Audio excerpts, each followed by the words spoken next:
back to the Patrick Regan Show here on the Libertarian Lighthouse Radio Network and News Talk 98.7 WOKI. Listen to some soul coughing bumper music there. That's coming out. Isn't that coming out of the 90s? Jay, I believe it is. Yeah. He's shaking his head probably. I think he's shaking his head either probably or move along with the show, Patrick. We'll let you deduce on your own. Yeah. It's a good song, though. Good. Who sings that song? Yeah, it's so coffee. Keep it that way. Yeah. All right. You know, sometimes I get asked why I play so much music coming in and out of these segments, and well, I guess it's because it's my show. No, really. I like music a lot. just about all music. If I could play a whole hour of music, I'd do it. I just don't think many people listen to it. You know, because you can get music anywhere you want on the internet, anytime you want, but you can't hear me as often. So maybe that's why if I was just playing music, people would just go, I can listen to whatever I want on the internet. But. And you are technically on a talk station. Yeah, there's that little thing too. So I guess I should get on with talking. Talking about something instead of just meandering around here. But anyway, you know, what I find interesting here lately, and we touched on it in the previous segment, is to hear these other talk show hosts, and I mean nationwide ones, since the country, I think, and I've seen a lot of evidence of it, it's starting to lean more libertarian. Not maybe people aren't identifying themselves as libertarians, but it's definitely moving right. And I hear these conservative talk show hosts now all of a sudden get some of this good old libertarian religion and begin reciting these talking points like they've been here all along. Now, I'm not complaining. The more people talking about less government, the better. Just be careful and don't buy into their rhetoric completely, because these are the same people who are backing more spying and more foreign involvement, more intrusive government back when Bush was in office. You may be wondering yourself, Patrick, how do you know the country's starting to lean libertarian? And you can just listen to how everyone is addressing it now. For an excellent example, the last segment with Governor Chris Christie. We used to never hear anything about libertarianism before. Now, every other day, somebody's talking about how it's a danger to our country. For those in government, for those who want government solutions to everything, well, it is a danger. But for the country, no. It's the best thing that could happen to it. I've argued on this show before. Listen close when you start hearing those libertarian themes on these conservative talk shows. You'll hear they aren't really buying into the philosophy so much as they're telling you what they think they want you to hear or what you want to hear. They're taking some conservatism and mixing in a little bit of libertarianism, just enough to get you thinking, hey, we're on this too. We're on your side. But what they're really doing is talking about just slightly less government, but still just as intrusive. They'll tell you, well, we need the TSA, just not as much. We need the EPA, just not as much. We need the war on terror, just not as much. We need to be going into foreign countries and telling them what to do, all in this name of war on terror. We still need the insane drug war. Even though prohibition in the 1920s taught us that doesn't work and only leads to increased crime and violence. You'll hear a lot of these people saying things like, well, I'm a liberal socially, but a physical conservative or libertarian.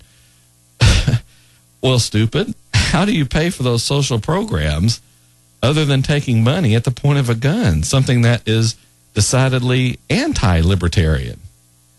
Or they'll say, I believe in some libertarian ideas, but not others. Well, How? Either you believe in what is being said or not. You can't say, I'm not for sending our troops all over the world, but I'm for the war on drugs. So how can you be for a non-aggression policy abroad, yet a very aggression-oriented policy domestically?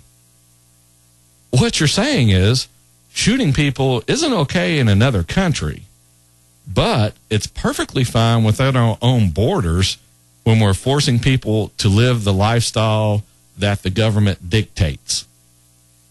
When you hear someone saying garbage like that, I'm a limited libertarian. No, what you are is someone without the backbone to stand up for freedom and liberty.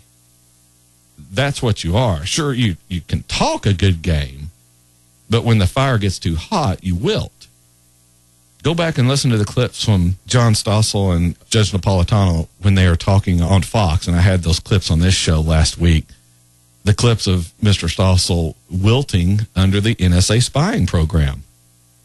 That's just fine. The government's violating the Constitution.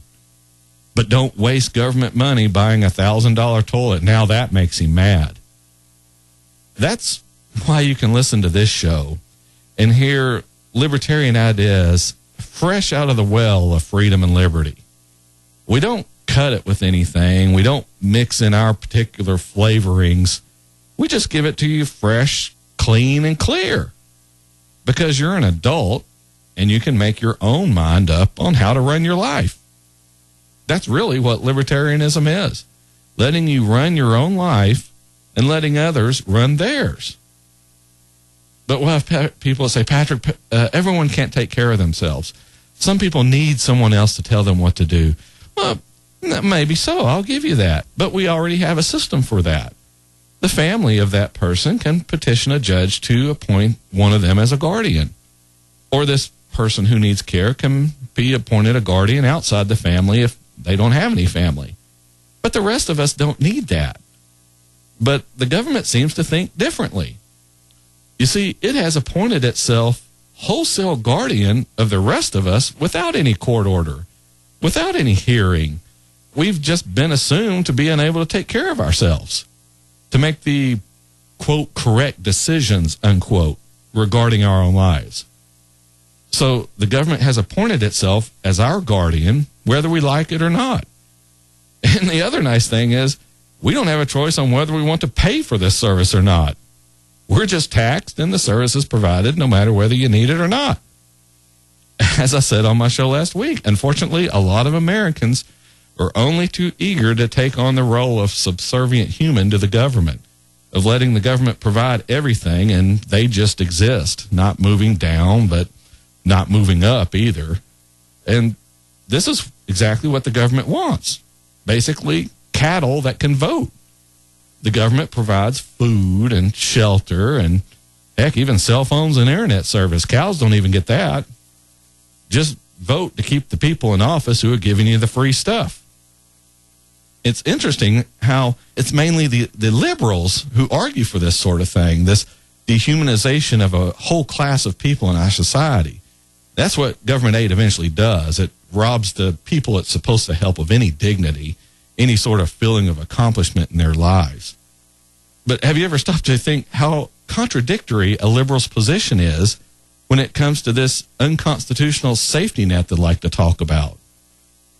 Back in the 1970s, these people were protesting against the government because it was sending people to die in Vietnam. These hippies didn't want anything to do with Washington, D.C., or government, even on the local level. They just wanted to be left alone to live as they wanted to live. Now, fast forward to today, they preach this government involvement in just about every aspect of our lives. They say the government should be taking money from one person at the point of a gun and giving it to another, picking winners and losers in life, something that should be an anathema to them if they were to stay true to their beliefs from the 60s and 70s. But what we see now is these people are the same people, or these people now are the same as the government people back then. They want to run everyone's lives.